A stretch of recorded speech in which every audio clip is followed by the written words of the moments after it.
وہ قربانیاں چڑھانے کے لیے گیا اور وہاں اس نے تقریباً 1000 سوپنی قربانیاں چڑھائی. اور اسی رات خدا اسے رویا میں دکھائی دیا اور اس نے یعنی خدا نے اسے کہا مانگ میں تجھے کیا دوں. سلیمان نے کہا کہ اے خدا تیرا بہت احسان ہے کہ تو نے اپنے بندہ داؤد پر بڑا احسان کیا. تو نے اسے بادشاہ بنایا, تو نے اسے ایک بیٹا عطا کیا جو اس کی جگہ بادشاہ بنے جیسا کہ آج کے دن ہے. اس نے کہا کہ اے خداوند میں چھوٹا لڑکا ہی ہوں, مجھے باہر جانے اور بھیتر آنے کا شعور نہیں ہے, اور تیرا خادم تیری قوم کے بیچ میں ہے جسے تو نے چن لیا ہے, اور ایسی قوم جو کثرت کے باعث نہ تو گنی جا سکتی ہے اور نہ ہی اس کا شمار ہو سکتا ہے. سو تو اپنے خادم کو اپنی قوم کا انصاف کرنے کے لیے سمجھنے والا دل عنایت کر تاکہ میں برے اور بھلے میں تمیز کر سکوں اور تیری اتنی بڑی اور اس بڑی قوم کا انصاف کر سکوں. اور خدا کے کلام میں لکھا ہے کہ خدا نے اس کو سمجھنے والا دل عطا کیا, اور خدا نے کہا نہ تو اس نے اپنے لیے عمر کی درازی مانگی ہے, نہ اس نے مال و دولت مانگا ہے, نہ ہی اپنے دشمنوں کی جان مانگی ہے. اس لیے خدا نے اسے حکمت سے معمور کیا, اس قدر اس نے حکمت عطا کی کہ ریت سمندر کی ریت کے ذروں سے بھی زیادہ اسے حکمت عطا کی. اور اس کی حکمت ایسی حکمت تھی کہ اہل مشرق اور اہل مصر بھی اس کی حکمت پر فوقیت نہیں رکھ سکتے تھے.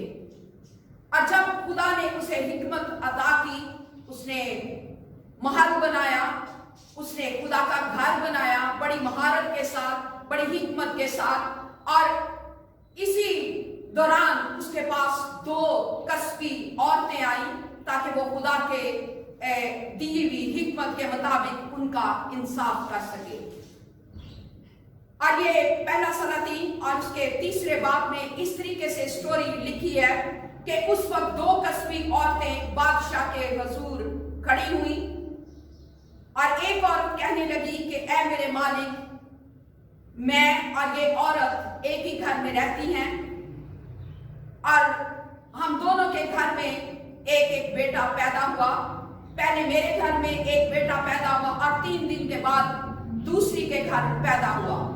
اور ایک رات ایسا ہوا کہ یہ عورت اور میں اپنے بچوں کے ساتھ سو رہے تھے, تو اس عورت نے اپنا بچہ جو تھا اس کے اوپر لیٹ گئی اور وہ مر گیا. اور اس نے آدھی رات مرے ہوئے بچے کو میرے پہلو میں ڈال دیا اور میرے زندہ بچے کو اپنے پاس لے گئی. اب اس عورت نے کہا کہ جب میں صبح اٹھی اور میں نے اپنے بچے کو دودھ پلانے کے لیے دیکھا کہ میرا بچہ مرا ہوا ہے, اور جب میں نے دیکھا کہ یہ میرا بچہ ہے ہی نہیں, تو میں نے اس سے کہا لیکن اس نے میرا بچہ لے لیا.